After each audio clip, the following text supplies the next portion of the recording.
Uphakamise izandla lithi iBhayibheli umhlaba wonke uzoyihlonipha le ndoda. Izophakamisa izandla ithi bafowethu peace makube nokuthula emhlabeni. Ithi iBhayibheli bayokholelwa kakhulu kuyo, bazoyekela ukulwa, bathathe ikhali bayibeke phansi.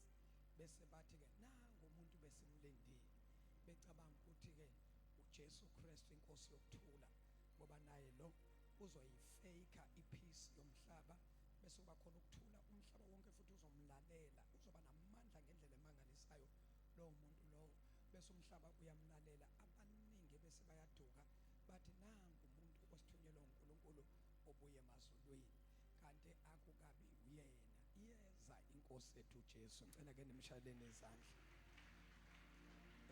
Kodwa Nkosi yami, ngiyacela ukuthi sithole izwi lenkosi abasivakashele nje Nkosi yami namhlanje MHLATHUZE. Siyacela nje ukuni acknowledge egameni lenkosi yethu Jesu. Yabona noma nje izinto ziyafana, ubaba nomama nje baqala ukufika, angibazi abantu balapha sengiyabazi. Ya abaqala ukufika nje ngiyacela niphakamise izandla kakhulu nje bazalwane, sifuna nje ukunibingelela, sifuna ukunikeza uthando. Bangabe nje uyaqala ukufika namhlanje la eMHLATHUZE Central Park. How phakamisani, hayibo musana ukusaba, phakamisani, hayibo njalo. Ngiyacela thina abala ekhaya sibashayela ihlombe elikhulu lokubamukela. Bamukeleni ngehlombe elikhulu. Thank you Jesus. Akho ke bazalwana, ngizomosha isikhathi, kodwa Nkosi yami ngizocela kakhulu laba ebebafisile ukungibona after iservice. Ngizocela nje bazalwane ngenxa yokuthi khandlekile kakhulu manje, ngibuye emvuselelweni egoli neteam lenkosi yami bese ibambile njengoba ngizwa nje ngomahlathini nje namhlanje nje ngizihosha madoda ngiyimbodlo mane bayabhodla qala kwezinye ukuthi ke angaze ngiphumule kule viki kusukela nje ngesonto ngisuka la kini iqala imvuselelo egoli, kwaba isonto, kwaba umsombuluko, kwaba uLwesibili, kwaba uLwesithathu, kwaba uLwesine. Hayi ngoLwesine sayiqopha izozo sayivala, sivale ngoLwesine, sivala ngoLwesine. Sasuka ebusuku sadrive safika eThekwini ekuseni, sathi siyazama ukuphumula izolo kwasho ukuthi nayi inkonzo yantambama kumele sivuke silunge. So ubusuku bonke beseThekwini, yanimema ke kule nkonzo zaseThekwini zasebusuku ama-6 to 6. Maye bazalwane ziyenzeka izinto, bengisatshela abazalwane baseThekwini ukuthi sengiyayibona manje ukuthi kuzofanele ngirotatise, ngamanye amagama kuzofanele namanye ama-branch engiwaphe lenkonzo yasebusuku. Niyayifuna i-night prayer la? Hayibo, niyayifuna all night prayer la MHLATHUZE? Niyafuna nje ke sibe nobusuku bonke nje sibambile? Hayi MHLATHUZE, ngiyanithemba ke bantu sizohlela ke, kodwa ke nayi inkonzo enkulu esibhekene nayo, engifisa ukuthi bonke abantu baseMHLATHUZE baphume, ama-taxi, amabhasi eGoli nje sebalitholile nje ibhasi elilodwa egameni lenkosi yethu Jesu. Bayabhalisa abantu kule viki ngomhla ka-10 September phela nje kwa-Agasti, mhla ka-10 September sizoba sine-celebration kahle kahle. Bafanele ibe ngomhla ka-3 ngoba i-4 September zinge-Sunday. iKid Mountain Prophetic Ministries izobe yenza unyaka iqalile umsebenzi kaNkulunkulu. Hey, times are flying. Amen. So besigidinga ke, ungahlanganyela nathi nje, uvele uthatha imoto yakho ufaka upetrol uqonde eThekwini kobe konakele egameni lenkosi. Bengithi mina Friday leyo asizukuba nenkonzo, bakhala abantu bathi bamshabalala vele sithembele kuyo ngoba abanye sisuka ngaphandle kweTheku, asikwazi ukubhukha kabili, sibhukhe uFriday, sibhukhe uSaturday. Bathi ke siyacela mfundisi ukuthi i-all night prayer ungayimiss, sizele yona nathi abanye as much as so celebrate ngomgqibelo, kodwa sizele yona. Base ngithi ke ayi bazalwane, ngingowenu, ngizokwenza lokho enikushoyo.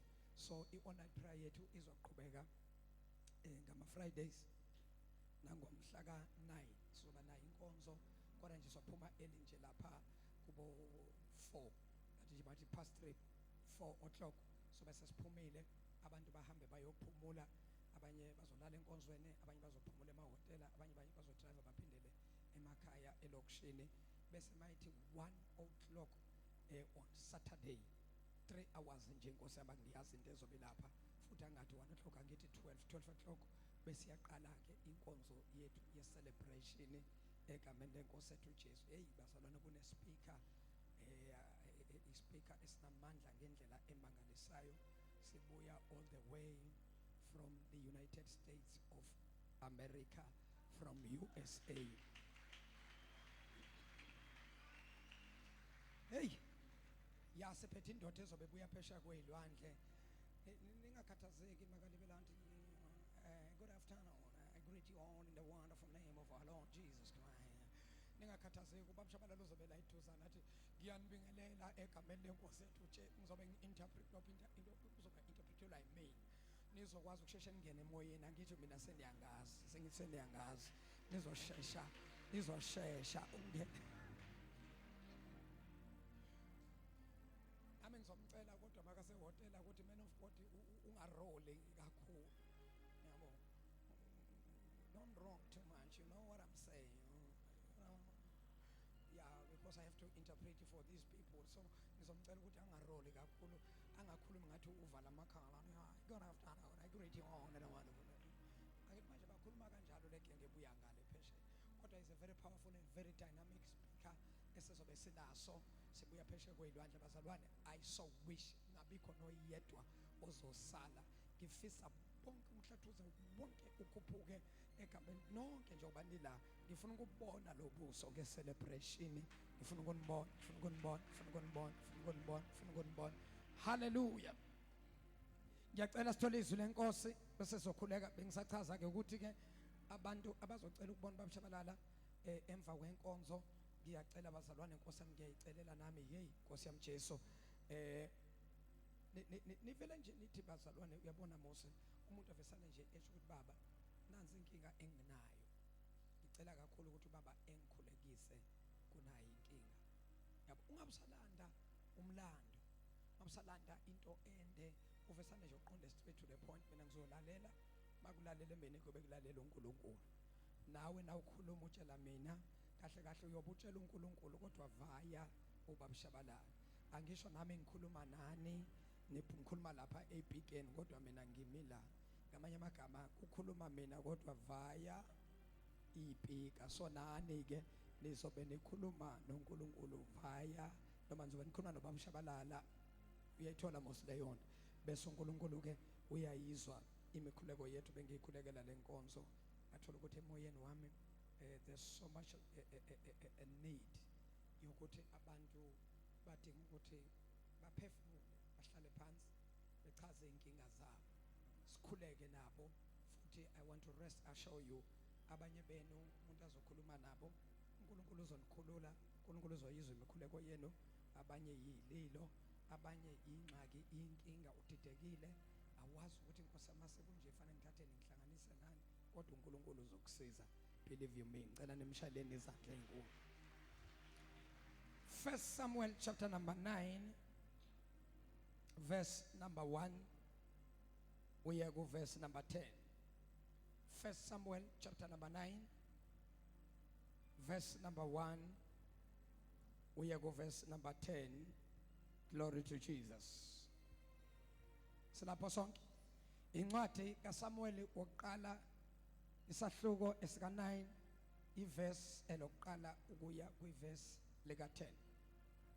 Silapho sonke ngiyacela ke sifundele sis. Incwadi kaSamuel oqala chapter 9 sizoqala kuverse 1. Kwakukhona umuntu wakwaBenjamini, ogama lakhe lalingukhishi. Lowo muntu igama lakhe kwakungukhishi, indodana kaAbhiyeli, waye indodana kaAbhiyeli, kaSerori kaBekhorathi, indodana kaSerori uBekhorathi, indodana yakoBenjamini, indodana evela lapha kuyisizwe esincane kwaIsrayeli, isizwe sakwaBenjamini. Iqhawe elinamandla, Wayenendoda indodana egama layo linguSawule. wayenendodana ke lo muntu okwakuthiwa nguKhishi igama lakhe kwakungusawuli indodana Insizwa enhle. Sawuli lona kuthiwa kwakuyinsizwa enhle eneyikhwepha enamandla ephakeme inhle ibukeka ithandeka leyo nsizwa Kwakungekho umuntu omuhle kunaye. thiwa yayinhle ke lensizwa le igcwele nje ifuba ubona ukuthi awusuka madoda yayinhle imakwabo yayinhle insizwa inamandla uthi na uyibuka ubona ukuthi awusuka madoda insizwa ziphelele Emuhle phakathi kwabantwana bakaIsrayeli. wayemuhle phakathi kwabantwana bakwa-Israyeli Kusukela emahlombe akhe kusukela nje amahlombe akhe ayemile nje ubona ukuthi ya ayisigaqa leyanto madoda suka kuya phezulu. kusuka nje emahlombe ukuya phezulu ifuba lezi wawubona ukuthi ya insizwa iphelele Wayemude kunabo bonke abantu. umehluko ke phakathi kwaSawuli noShabalala ke iloyo ukuthi yena wayemude Verse 3. nayibamba kodwa le nayibamba le wayemuhle nje efana noShabs nethi nje umahluko ukuthi yena wayithe ukuba mdana kunoShabs kodwa nje ama characteristic uyabona nje na uyabona nje mhlathuza namhlanje angazi Nkosi wayemude kunawo wonke umuntu ngamanye amagama wayemude kuyinsizwa ontanga yakhe akhula nabo yena wayethe ukusuka egadeni wayephakeme Verse 3. yebo Izimbongolo zikaKhishi uyise kaSawule zalahleka. iyaqala ke manje indaba noma iyaqala manje inkinga ngoba ngaphezulu u1 no2 u1 sitshelwa ngomndeni nebackground yokuthi uvelaphi lo muntu number 2 bese sitshelwa ngama characteristics lokho okuchaza umuntu ukuthi umi kanjani istructure idescription sibe sitshelwa ngayo kuverse number 2 kuverse number 3 yilo esihlangene ngaye namhlanje la uverse number 3 uthi Izimbongolo zikaKhishi uyise kaSawule zalahleka. kwalahleka imbongolo zikaKhishi ubaba wakhe ubaba kaSawuli kwalahleka imbongolo zikaKhishi uKhishi ubaba kaSawuli ozalwa esizweni sokwaBenjamin walahlekelwa imbongolo lo baba okuthiwa ngubaba uKhishi unendodana igama layo nguSawuli na uma kulahleka imbongolo wayesethi uyise Wathi kuSawule indodana yakhe, wayesethi ke uKhishi kuSawule indodana yakhe thatha enye yezinceku thatha enye yezinceku uhambe nayo niyofuna imbongolo ezilahlekile usuke uye kufuna izimbongolo. yebo Wadabula izintaba zakwaEfrayimi walalela izwi likababa wakhe uKhishi uSawuli wathatha enye yezinceku esebenzayo nekhonzayo la ekhaya kuyofunwa imbongolo ezilahlekile now lithi iBhayibheli baphuma emzini wakwaBenjamin bahamba bafuna imbongolo nayi indawo yokuqala bangena kuyona befuna imbongolo wadabula izintaba zakwaEfrayimi wadabula izintaba zakwa-Efrayimi wadabula izwe laseshalisha wadabula izwe laseshalishi kepha abazifumananga. abayitholanga imbongolo Base bedabula izwe laseshahalimi baphinda futhi badabula izwe laseshahalimi nalapho zazingekho. nalapho futhi zazingekho Wadabula izwe lakaBenjamini badabula izwe lakwaBenjamini kepha kabazifumana. lakwaBenjamini ngamanye amagama bafuna koKhishi koShalishalim bafuna zonke le ndawo abangayitholi imbongo baze babuya khona la kwaBenjamini ngoba nabo basuka esizweni sakwaBenjamini ngamanye amagama basuka kubo kamkhulu la bazalwa khona nakhona bafika khona kwaBenjamin babuka nakhona baqalaza bakhwela behla intaba bafuna lutho abayifumananga imbongolo sebefikile ezweni laseSufi bafika ke emzini waseSufi uSawule wathi kwinceku yakhe uSawuli wayesethi kwinceku yakhe uSawuli remember indodana kaKhishi ulobaba olahlekelwe imbongo indodana yakhe uSawuli yabe seyithi kule nceku ehamba nayo woza sibuye wathi yeba asiphindele emumva funa ubaba aziyeke izimbongolo enqene ngathi ngoba njengoba kushona ilanga nje njengoba kuhamba isikhathi nje thanda emumva ekhaya ubaba akhathazeke ngathi angaba sakhathazeka ngeimbongolo ezilahlekile inceku yathi kuye yaphendula lenceku yathi Sawule bheka kukhona lo muzi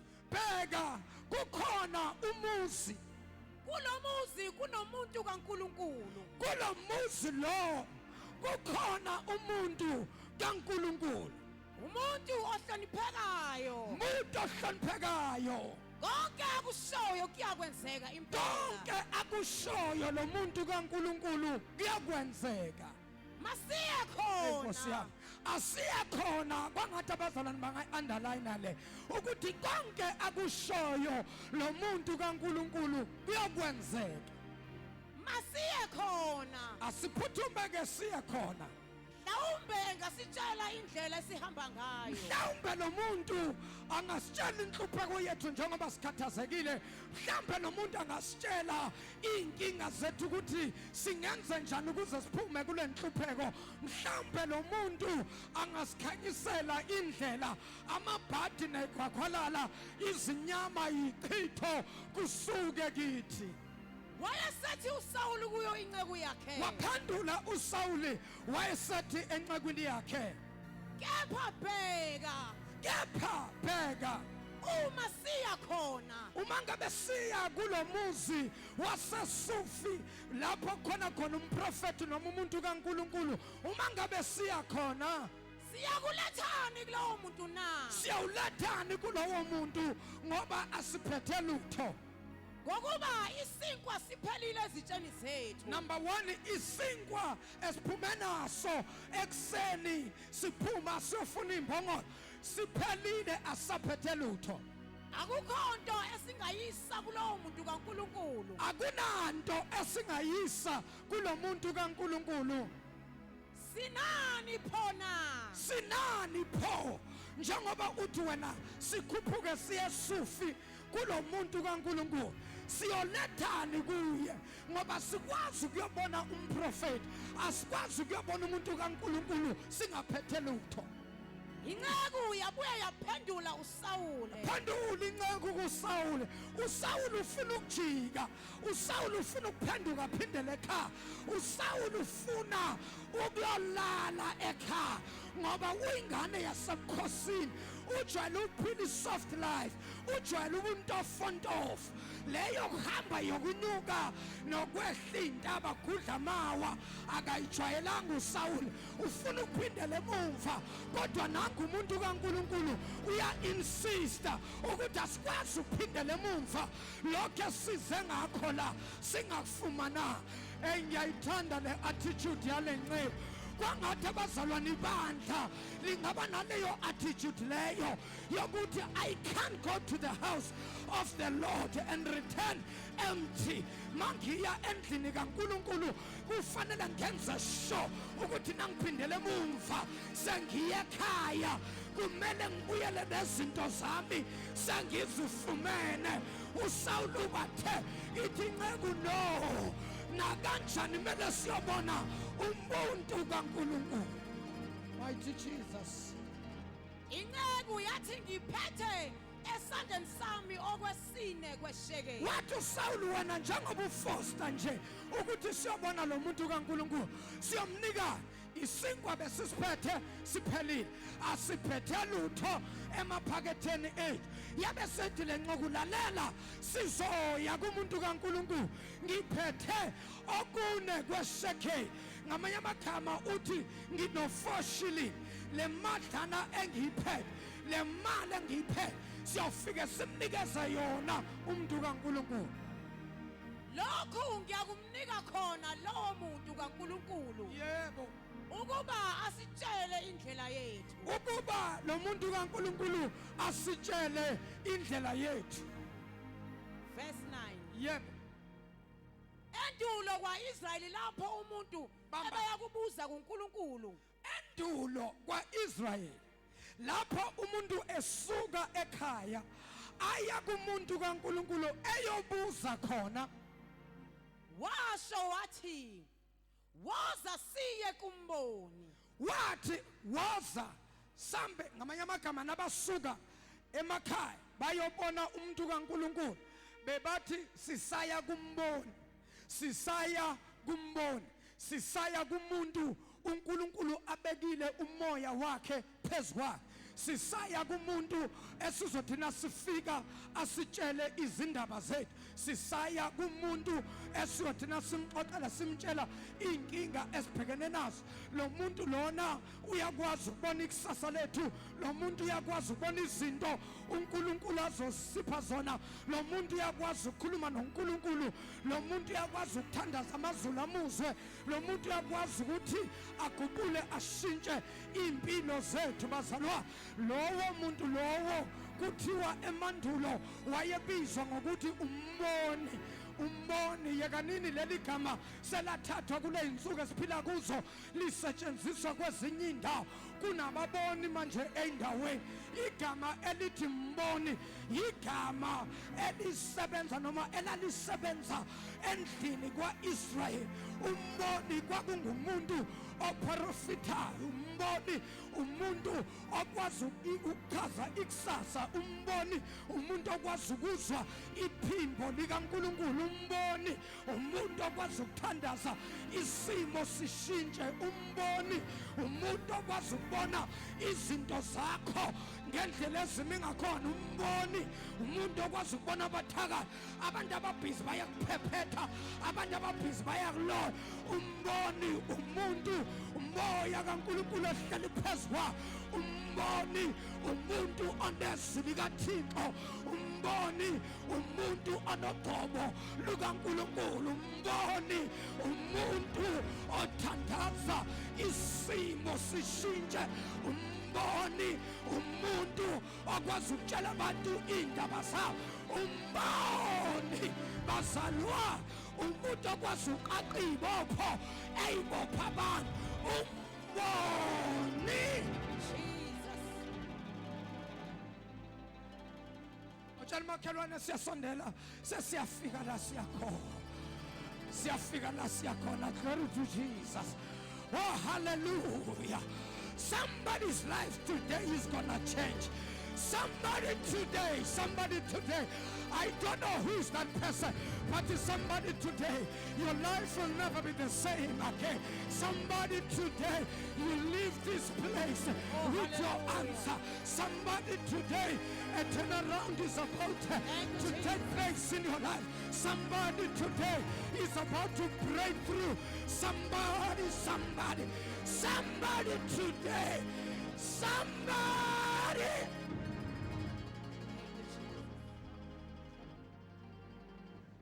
awuthinte umakhelwane awuthinte umuntu oseduze kwakho ubamba isandla sakhe sibambe umtshela ukuthi angazi nami kodwa uthi umfundisi kukhona umuntu namhlanje ozophuma la nesimangaliso nebreakthrough angazi bazalwa kodwa I'm feeling this thing in my spirit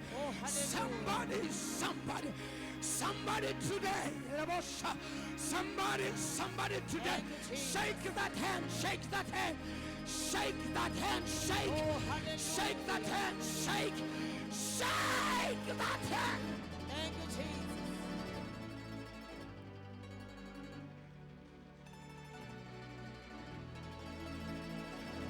nama ngazi kodwa kunento deep down in my spirit This thing is telling me somebody will leave this place with a breakthrough. Somebody will leave this place with a miracle. Somebody will leave this place with a turnaround. Something somebody when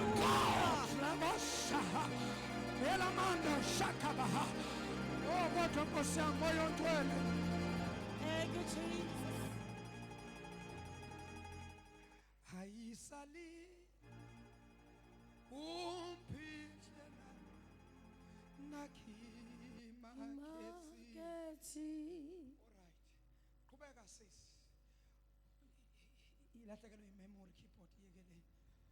Ngokuba lo othiwa umprofeti manje Ngokuba lo ngaleli lo obizwa namhlanje ngokuthi umprofeti kaNkulunkulu. He's a prophet of God. He's a man of God. Lo muntu lo namhlanje obizwa ngokuthi is a man of God. He's a prophet of God. Emandulo lo muntu wayebizwa kuqali ngokuthi umboni. Lowo muntu emandulo kuqala wayebizwa ngokuthi umboni. Ngamanye amagama a prophet, a man of God. A man who's carrying the anointing of God. Ngale zayinsuku wayebizwa ngokuthi is a seer. Ukuthi is a seer, ukuthi a seer kusho ukuthi umboni. Ngamagama umuntu oboniswa. Umuntu othi nakahlala nawe nje. Ngoba abanye nje bayothi ngosami ku1-on-1 bathi bahlala uyothanga kakhuluma.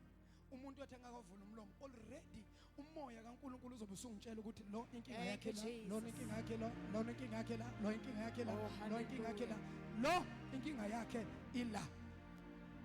Ngoba umboni umuntu ophethe umphongolo kaNkulunkulu, umuntu onomoya kaNkulunkulu, umuntu ophethe izwi likaNkulunkulu. Izulu liyamambulela kodwa Nkosi yami Jesu kunabantu abazothola ama breakthrough. Mighty Jesus. Oh, hallelujah. Kadalela sisi basengena endabeni thandazela abantu. Verse 10. Verse number 10. uSawule wayesethi kuyo inceku yakhe. Wasethi ke uSawule kule nceku efostayo ukuthi kuyobonwa umboni. Wayesethi ke uSawule kuyona. Lihle izwi lakho. Wathendo yazi lento oyikhulumayo yaze yayinhle. Asambe siyombona umboni. Woza sihambe. Yebo. Base beya emzini lapho lowo muntu kaNkulunkulu wayekhona. Yey, base baya kunomuzi waseSufi.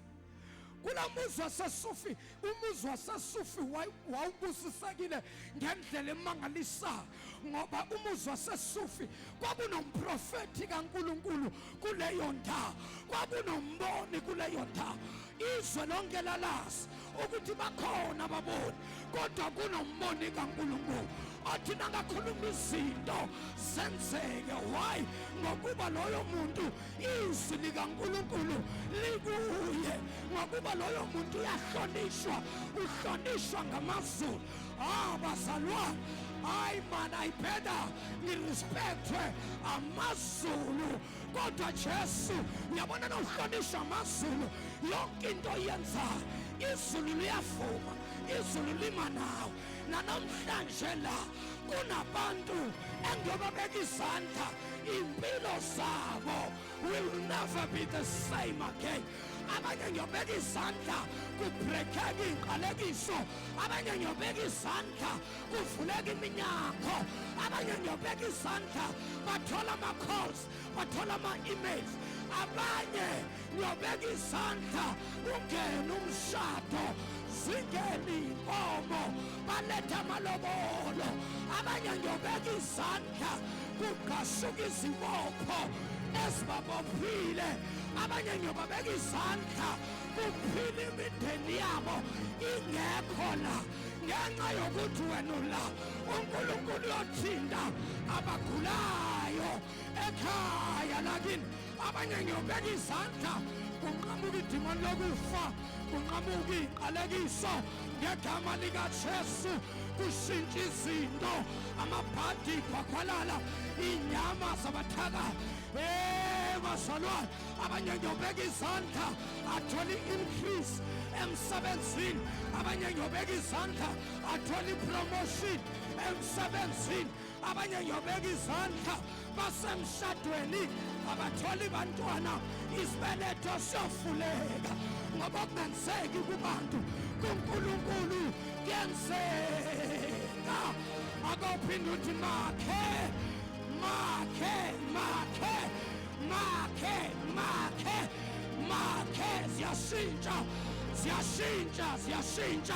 ziyashintsha izinto now. God is about to do a new thing. Abagcinizolo uhlupheka kunento abangayazi bayobona kusasa usuphumelele babuzane kodwa bathi kwenze njani. Hayi uhlangana nomboni uhlangana nomuntu kaNkulunkulu uhlangana nomprofeti kaNkulunkulu uhlangana nendoda yodwa uhlangana nendoda ephethe umphongolo kaNkulunkulu basalwa bangcwele ningayithathi kancane lento ngoba namhlanje uNkulunkulu ushintsha izinto. Your life will never be the same again. If you believe, say yes, Lord. Yes, Lord. Yes, Lord. Yes, Lord. Yes, Lord. Yes, Lord. Yes, Lord. Yes, Lord. Yes, Lord. Yes, Lord. Yes, Lord. Ola manoko satabaha. Ilamashaha. Rekatele mandriha. Ibaba sitabaha. Rekatele mosatamahano. I'm feeling the anointing that breaks every yoke. I'm feeling the anointing that opens doors. I'm feeling the anointing. The atmosphere is changing in this house. There is a change in the spirit. There is a rearrangement in the spirit. God is doing a new thing. If you believe, somebody say yes, Lord. Somebody say yes, Lord. Somebody say yes. Yes, Shanamosa. I feel chains are breaking. Oh, there is power in the name of Jesus that breaks every chain, that breaks every yoke. The purpose of the anointing is to break, is to destroy every yoke of darkness. I'm feeling my Jesus moving in this place. I'm feeling chains are breaking in this place. God! God! God! God! God! God! God! Elabasha! Well, Shanamakosha! Libasitanabaho! Oh, Jesus! Break every chain! Break every chain! Break every yoke! Set your people free! Break!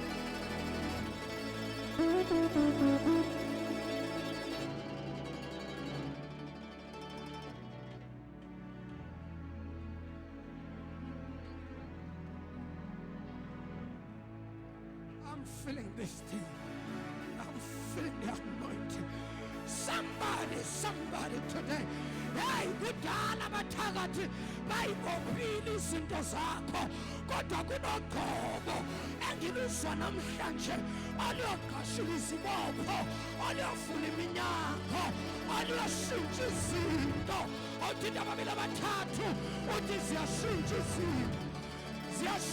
izinto hey ziyashintsha izinto kudala kuhlekiswa ngawo kudala uhlejwa kodwa right now I'm feeling a change in the spirit. Feel the change. The devil is a liar. Wenzeka kahle wafika namhlanje ngoba ngiphethe indaba zakho uthi uNkulunkulu ngizokuchange uthi uNkulunkulu ngizokutshela no more struggle, no more toiling, no more struggle. You're coming out. God God is changing your life. If you believe, say thank you, Lord. Thank you, Lord.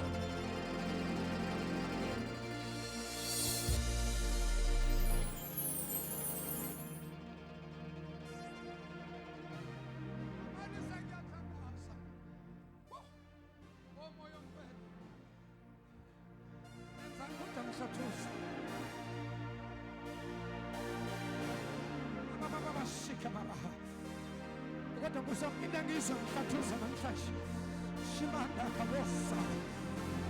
Abazalwa kunabantu abakhona la. Abazi bona ukuthi isizini yabo le. Isizini yokushintsha kwezinto empilweni yakho. Isizini yokuvuleka kweminyango. Isizini le okuyo wena. Isizini yokuthi impilo yakho ingabisafana naseqaleni. Ziyashintsha izinto, ziyajika izinto. Kunabantu abazomukela uqobo lukaNkulunkulu. The anointing azoyithola namhlanje izohamba ibanga elide, ikuvulela iminyango. Pray for abasanda makhosaya. Kunabantu ohlekiswa ngabo emisebenzini. Kunabantu ohlekiswa ngabo endaweni abahlala kuzo emakhaya, emalokishini abahlala kuwo. Omakhelwane bahlekisa ngawe, bathi uNkulunkulu wakho, kodwa namhlanje bazombona uThixo.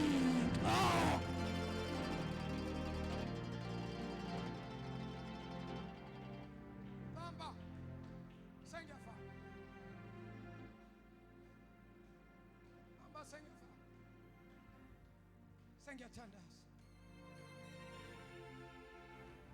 Kunoqobo oluzokwehla namhlanje. Mashallah.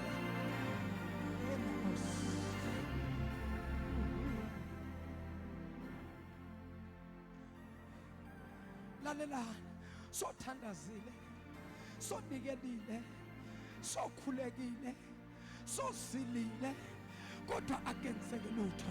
Lalela ngikutshela, udinga uqobo, ukwenzile konke, udinga i-anointing, udinga uqobo lomprofeti, udinga uqobo lukaNkulunkulu, udinga i-anointing kaThixo, udinga uqobo. Lalela sengiyathanda. Ublo sebenza la. Ublo sebenza la. Ngene ngisizeleni lo sebenza la. Kuba siyasebenza phela manje. Sizeleni lo sebenza la. Sangizodlala la. Hayibo, wenza ngempela. Siyasebenza manje. Lalelani basolwana, sengiyothandaza. Angayishile indaba inje.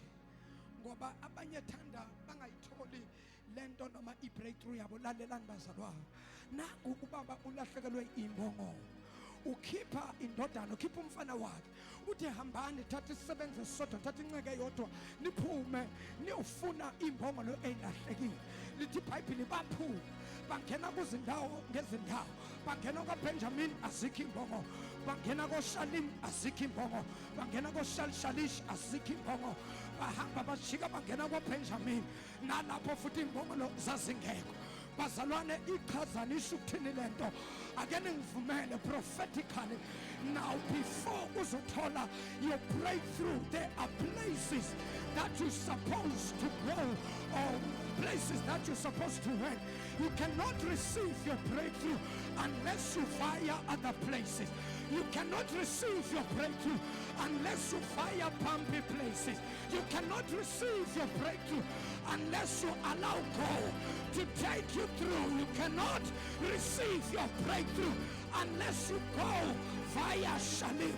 You cannot receive your breakthrough unless you fire Shalish. You cannot receive your breakthrough unless you fire Benjamin. Why are you supposed to go through these places? Because when God is about to do a new thing in your life, when God is about to do a turnaround in your life, there are bumpy places that you're supposed, there are mountains that you're supposed to climb, there are valleys that you're supposed to every time once wakhulunywa ngomprofet, there is a message. Your prophet ayifani ne-message abanye abantu eBhayibhilini. Kwakhulunywa ngomprofet, kukhulunywa ngombono, kukhulunywa ngomuntu kaNkulunkulu. Izwi likaThixo, uqobo lukaNkulunkulu oluhleli phezu kwakhe. I will prove it to you. Kunabantu abangenela isimo sempilo siyabheda kodwa uqobo, the anointing of the Holy Ghost, the anointing of the prophet will open doors for you. The anointing of the prophet will open doors for you. The anointing of the prophet will break every curse upon you. The anointing of the prophet will break curse in your family. Somebody is about to receive a breakthrough. Somebody's life is about to change. I don't know who you are. I don't know where are you. But if you are here, you are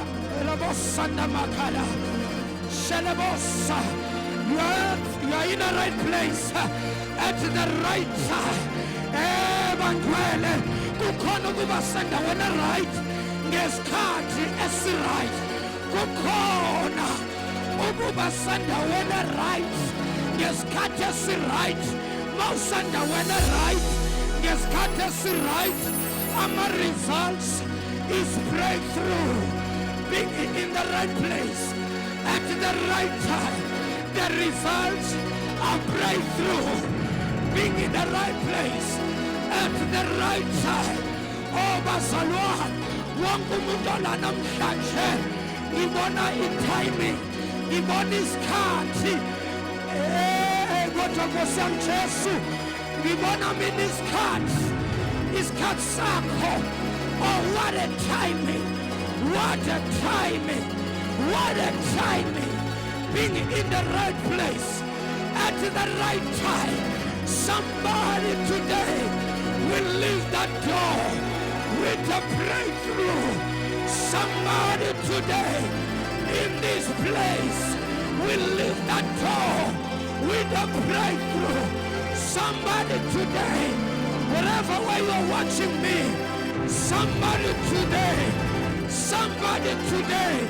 it's your time, it's your season. God is about to do a new thing in your life. If you believe, say yes, Lord. Say yes. Say yes. Say yes, Lord.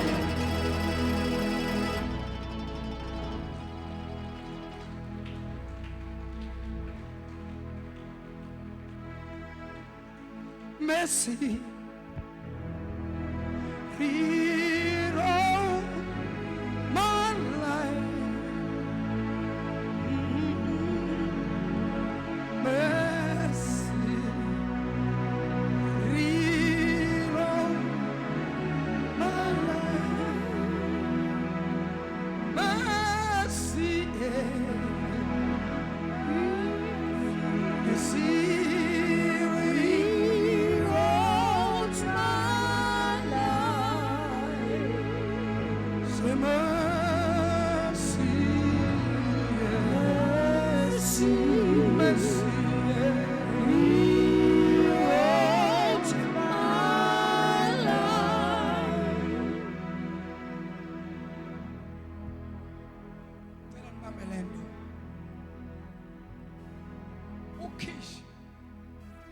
Wayelahlekelwe zimbongolo noma uKhishi wayelahlekelwe yimbongolo, wakhipha umfana wakhe nenceku ukuba bayofuna imbongolo ezilahlekile. Waphuma uSawuli ehamba nenceku. Hey, I wonder ukuthi ziyephi le imbongolo. Hey ziyahlupha nazo manje. Kanjani zilahleke kanjani? Hey manasaza ke sibheke. Bayakhuluma. Kuyofunwa imbongolo ezilahlekile. Bakhuphuka indaba. Behla indaba. Khuphuka amaqhuma, behla amaqhuma. Hey imbongolo do. Bafuna baze bafika ndawana thile bema. Bathi sho. Wathi uSawuli yeba ilanga liyashona, asijike siphindele emuva ngoba ubaba uzokhathazeka ngathi kunokuthi akhathazeke ngembongolo ezilahlekile. Yathi lenceku Sawuli, asikwazi ukujika sibuyele ekhaya singayitholanga into esiyizelela.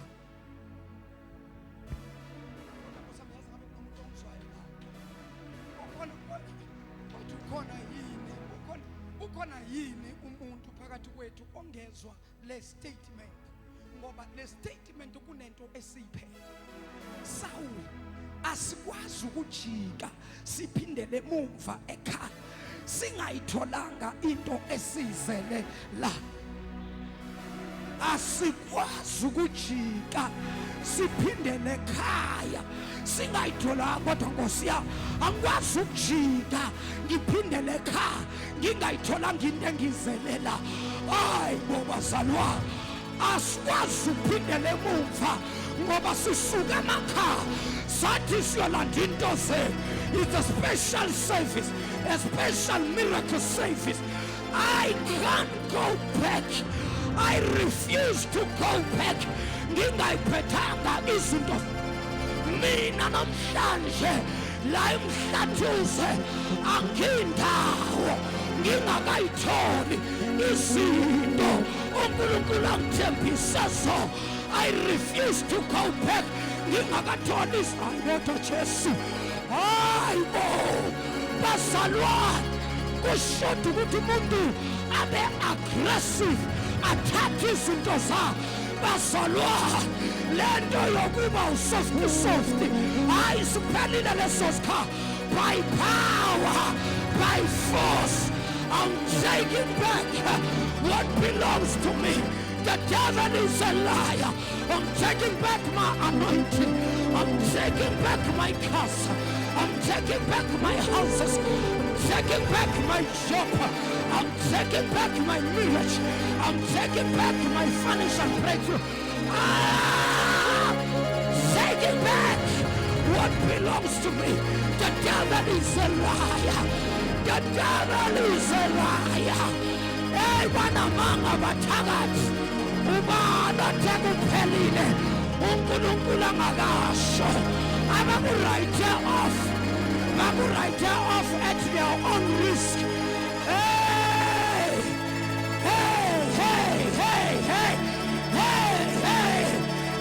siyashintsha izinto.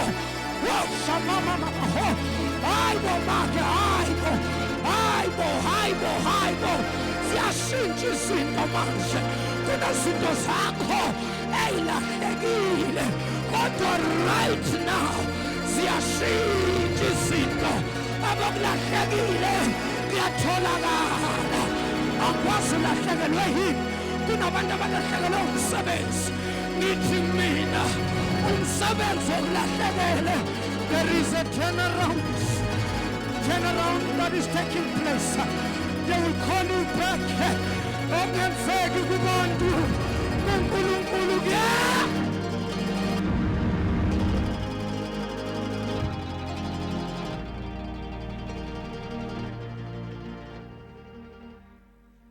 Cela uthandaza.